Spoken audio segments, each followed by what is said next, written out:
You know how we extended the build in terms of the crescendo? I think the same thing here, so that by the time we get to the staccatos on 51, it's a release. All right, so we'll start. It'll be clicks from bar 1, and then in bar 26, you should have an A, bottom space of the clef, half note, and then half note rest. We've been wanting to record an album that sounds like both of us since we very first started working about 7, 8 years ago. That was great. We could get brass next. Okay. It all started with a picture. We went to Death Valley and we're wearing these crazy outfits and we take these photos and I remember us just saying like, this thing is gonna look so stupid. But when he sent us the photo, it just was so striking. It was us, but they were characters. And we said, well, now we have to go write music inspired by these photos. And what we're recording today is what came out of that.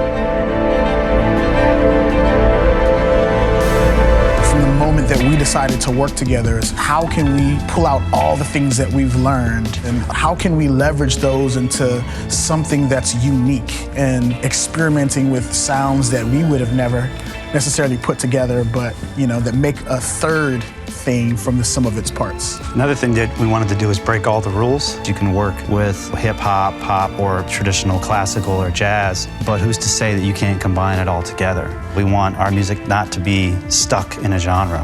You know, the whole point of Third Stream is that it's supposed to be a meshing of things. To be able to paint with any brushstroke that comes, that is liberating.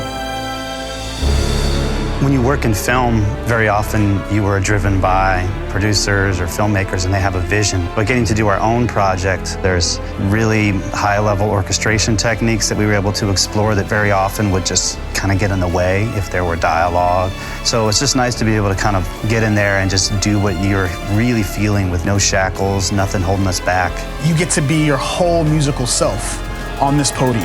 And in this moment right now, there's been a general readiness for another level of creativity. I think the audience is wanting more. A lot of our music and the things that we consume are in the background of other things that we're doing. And so we wanted to make sure that we had a project that was a bit active, right? That gave you something while you're giving something to it. It's responding in a different way every time you hear it.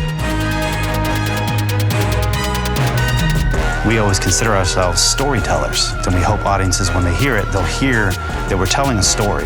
This is surreal to be able to make something from our hearts and give it to the world. Getting to work with some of the greatest musicians in the world on one of the greatest stages in the world is just something we've always wanted to do and cannot wait for the world to hear what we're putting together.